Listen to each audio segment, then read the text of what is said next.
Jadi seperti itu ya ibu-ibu, bapak-bapak, kecacingan itu adalah penyakit ataupun eh, istilahnya gangguan yang terjadi di dalam tubuh yang disebabkan oleh yang namanya cacing Parasit. cacing parasit.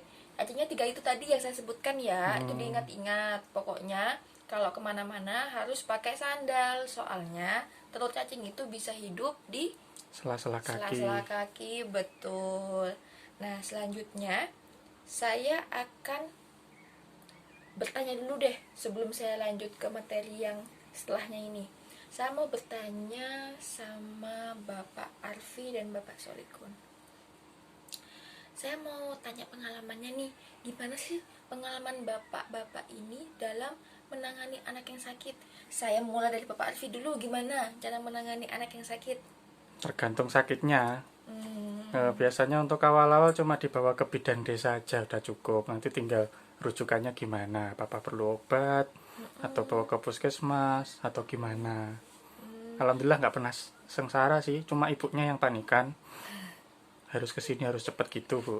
maklum ya, soalnya perempuan. Kalau perempuan tuh gampang panik, beda sama laki-laki, gitu ya. Nggak apa-apa, nggak apa-apa. Yang penting kalau anak sakit harus segera tanggap, dibawa ke Bidan desa. nggak cuma ke bidan desa ya bapak ya, Oh, tapi ke tenaga-tenaga kesehatan yang ada di sekitar kita, yang sekiranya bisa membantu mengobati anak kita yang sedang sakit. Ya bagus tuh Pak Alfi. Terus saya mau tanya ke Bapak Solikun. Bapak Solikun gimana nih caranya menangani anak yang sedang sakit? eh, ya sejauh ini nggak jauh beda sama Bapak Harvey. Mm-mm. Ya dibawa ke bidan atau puskesmas. Ah gitu. Kebetulan di sini juga agak mudah aksesnya, Mm-mm. meskipun agak desa. Iya, kalau saya lihat di sini sudah ada tempat kesehatan yang istilahnya sudah menjadi pusat di sini ya, di Posyandu ya. Di sana ada Ibu Bidan namanya Ibu Bidan Santi yang bisa nanti mengobati anak-anaknya bapak dan ibu-ibu yang sedang sakit. Nah, itu Tuh, sudah bagus itu. Nah, saya mau tanya lagi nih. Bapak-bapak ini sudah pernah belum bawa anaknya ke puskesmas atau ke rumah sakit? Kalau anaknya lagi sakit nih. sudah. Oh, sudah pernah ya Pak Arfi ya? Saya sudah. Oh, sering nggak bawa ke sana kalau anaknya sakit? Apa Ya, selama alhamdulillah sakitnya jarang, cuma 1 kali aja bawa ke sana. Mm-mm. Nah kalau Pak Solikun gimana? Ini belum. Kalau Kalau ke puskesmas sudah, kalau ke rumah sakit belum. ke rumah sakit belum ya? Ya jangan sampai ke rumah sakit. Biasanya Ya, kalau yang dirujuk, naudzubillah. ke rumah sakit itu yang sudah tidak bisa ditangani di puskesmas gitu. Iya, takut saya kalau ke rumah sakit. Mm-mm. Apalagi zaman-zamannya musim corona gini ya, berbahaya sekali Hmm, kalau nggak jaga-jaga kesehatan. Terus sudah bagus sekali Bapak Ibu. Terus saya mau tanya nih, bahwa ibu-ibu ini termasuk yang saya tanyain tadi Bapak Arvin dan Bapak Solikun, sudah punya kartu Indonesia Sehat atau BPJS nggak? apa itu, Bu? Oh, Bapak Solikun belum tahu tentang KIS dan BPJS ini. Kalau Bapak Arfi gimana? Kalau saya BPJS ada, KIS sudah ngurus. Hmm. Berarti Ya punya. itu udah pernah make sih waktu ke puskesmas jadinya gratis, alhamdulillah. Oh gitu. Pakai yang KIS ya Pak ya? Iya, Oh pakai yang KIS. Kalau Bapak Solikun sepertinya belum punya ya? Kok baru tahu tadi? iya masih hafal tentang itu. Oh gitu. Jadi sebenarnya nih bapak ibu-ibu, kalau anaknya bapak-bapak dan ibu-ibu ini sedang sakit, bisa kok di cover pemerintah asal bapak-bapak dan ibu-ibu ini punya yang namanya KIS, Kartu Indonesia Sehat. Nah, Hmm, Kartu Indonesia Sehat ini merupakan programnya Bapak Joko Widodo yang sudah direncanakan sejak lama dan sekarang sudah bisa terrealisasi. Jadi, kartu KIS ini berfungsi sebagai kartu jaminan kesehatan yang dapat digunakan untuk mendapatkan layanan kesehatan secara gratis. Jadi nggak perlu takut sekarang kalau membawa anaknya ke tempat-tempat pelayanan kesehatan. Gak usah mikir biaya. Insya Allah sudah mulai dibantu sama pemerintah dan di cover dengan keuangan dari negara. Seperti itu ya. Nah, sekarang saya mau tanya nih, udah tahu belum bedanya KIS sama BPJS? KIS buat anak, BPJS buat jaminan kesehatan kayaknya. Ya, Nggak. singkatannya kan gitu. Oh gitu.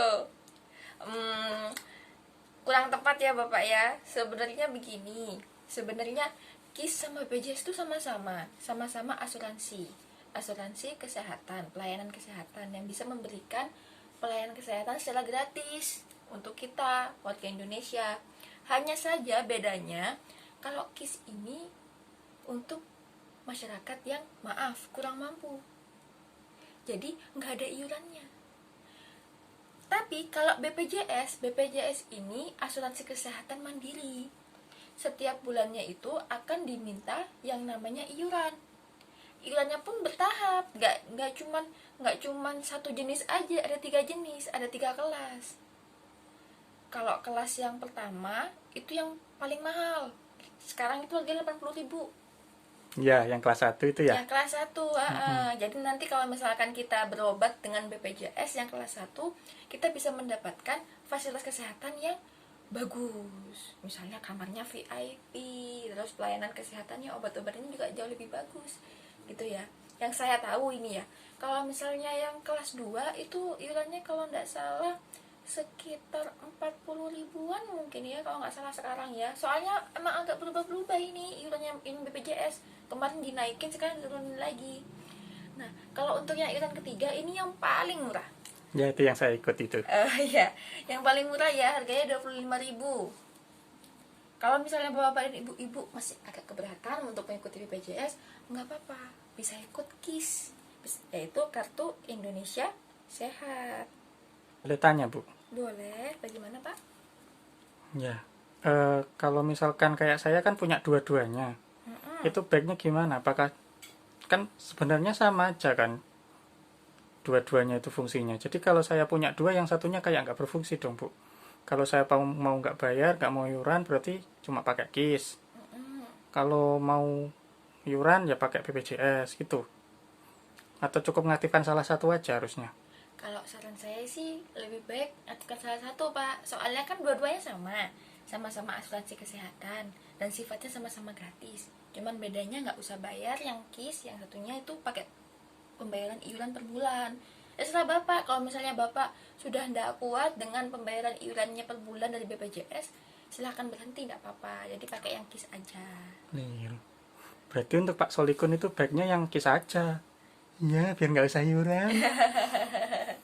Ya, Ya, Bu, boleh. ya KIS aja nggak apa-apa ya saya ya. Boleh.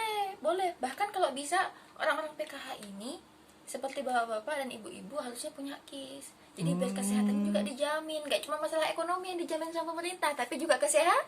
kesehatan. Iya, kalau boleh secepatnya ya diurus. Secepatnya ngurus KIS atau BPJS ini. Kalau misalkan mampu BPJS, monggo. Kalau misalkan mau mendaftar yang KIS juga monggo. Gitu ya bapak ibu-ibu. Ya. Nah, sekarang saya mau menjelaskan nih prosedurnya. Gimana sih cara memanfaatkan KIS atau BPJS itu. Jadi, kita itu nggak bisa langsung menggunakan KIS itu, langsung ke rumah sakit kita pakai KIS tuh nggak bisa, Bu. Jadi, ini ada prosedurnya. Jadi ya, ibu-ibu, bapak, itu ada alurnya. Nggak bisa kita ujuk-ujuk langsung membawa keluarga kita yang sakit ke rumah sakit umum atau ke RSUD, itu nggak bisa seperti itu. Jadi peraturannya seperti ini.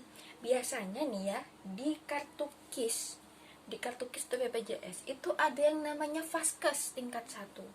Vaskes tingkat 1 itu adalah fasilitas kesehatan yang paling rendah. Yang paling rendah dan terdekat di daerah kita. Contoh misalnya di Kapongan ini, yang paling rendah dan yang paling dekat dengan kita yaitu di Puskesmas Kapongan. Jadi vaskesnya itu di situ, vaskes tingkat 1-nya. Jadi kalau misalkan anaknya sakit, dibawa dulu ke situ. Dibawa dulu ke puskesmas. Nanti kalau misalnya puskesmas tidak mampu menangani ataupun mengobati anak bapak ibu yang sedang sakit, insya Allah nanti akan dirujuknya ke rumah sakit yang lebih gede lagi, pelayanan kesehatan yang lebih besar lagi daripada puskesmas, yaitu RSUD, Rumah Sakit Umum Daerah tingkat kabupaten. Nah, kalau misalnya di tingkat kabupaten anaknya sudah diobati, tapi ternyata belum sembuh-sembuh nih, belum menunjukkan kemajuan untuk sembuh. Nah, baru nanti akan dirujuk lagi ke rumah sakit ataupun ke pelayanan kesehatan yang lebih tinggi lagi dari RSUD, yaitu Rumah Sakit Umum Negara. Rumah Sakit Pusat Negara. Jadi, yang tempatnya itu lebih lengkap lagi, yang tempatnya itu lebih bagus lagi, sehingga anak-anak dari bapak dan ibu-ibu ini bisa mendapatkan pelayanan kesehatan yang terbaik, bisa sembuh lebih cepat, seperti itu. Jadi sudah jelas ya bapak ibu-ibu ya, gimana caranya memanfaatkan KIS. Jadi yang belum punya KIS cepetan bikin. Ya, soalnya namanya kesehatan orang itu nggak tahu. Ya kan, kita nggak bisa menjamin kalau kita hari ini besok hari masih sehat-sehat aja. Jadi yang namanya memiliki asuransi kesehatan itu sangat perlu. Buat jaga-jaga ya. Buat jaga-jaga, betul. Karena biaya kesehatan itu juga lumayan mahal. Kalau kita ada jaminan kesehatan seperti ini, alhamdulillah kan insya Allah bisa tercover dengan baik. Gitu ya bapak ibu-ibu ya. Jangan lupa ya bikin KIS dan BPJS, dan juga yang sudah punya kartu KIS seperti Bapak Arfi itu udah bisa memahami ya alurnya ya. Jadi jangan langsung bawa ke rumah sakit, tapi ke vaskes tingkat 1 dulu. Oke? Oke. Oke. Siap.